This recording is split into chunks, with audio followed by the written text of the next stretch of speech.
అధికార party Telugu Desam MLA మీదనే దాడి చేసినటువంటి సంఘటన గుంటూరులో చోటు చేసుకుంది. కాబట్టి ఇది వైసీపీ వాళ్ళైతే రచ్చ అయ్యేది, సొంత పార్టీకి సంబంధించినటువంటి వాళ్ళే. గుంటూరు తూర్పు నియోజకవర్గం టీడీపీ ఎమ్మెల్యే నజీర్ అహ్మద్ మీద దాడి జరిగింది. ఒక ఎమ్మెల్యే అయ్యిండు కూడా, ఆయన మీదనే పాపం.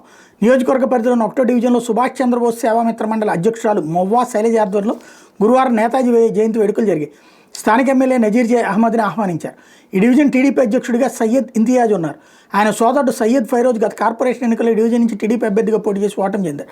ప్రస్తుతం ఆయన నగర టీడీపీ ఉపాధ్యక్షుడిగా ఉన్నారు. జయంతి వేడుకలు వాళ్ళ ఇంటికి సమీపంలో ఆర్టీసీ కాలనీలో జరిగాయి. తమకు తెలియకుండా ఎమ్మెల్యే ప్రైవేట్ కార్యక్రమానికి హాజరు కావడం మీద ఇంతియాజు ఫైరోజు సోదరులతో పాటు ఆయన సమీప బంధువు రియాజ్ వేదిక మీద ఉండగా నజీర్ అహ్మద్ని నిలదీశారు. ఎమ్మెల్యే వాళ్ళని హెచ్చరిస్తూ చెయ్యెత్తారు. దీంతో ఫైరోజ్, ఇంతియాజ్, రియాజులు రెచ్చిపోయారు. ఎమ్మెల్యే చొక్కా పట్టుకుని చేసుకున్నారు. సమాచారం అందుకున్న పోలీసులు వెంటనే అక్కడికి చేరుకుని ఎమ్మెల్యేకి రక్షణగా నిలిచారు. కార్యక్రమ నిర్వాహకురాలు శైలజ ఫిర్యాదు మేరకు పాత గుంటూరు పోలీసులు కేసు నమోదు చేసుకుని దర్యాప్తు చేశారు. తెలుగుదేశం నాయకులే తెలుగుదేశం ఎమ్మెల్యేని కొట్టినటువంటి సంఘటన ఇది. మరి పార్టీ అధిష్టానం క్రమశిక్షణా సంఘం వీళ్ళని పిలుస్తుంది. ఆ కులికిపూడి గారిని పిలిచారు కదా, అట్లాగే వీళ్ళని ఎవరన్నా పిలిచి చర్య తీసుకుంటుందా లేదా చూడాల్సి ఉంది.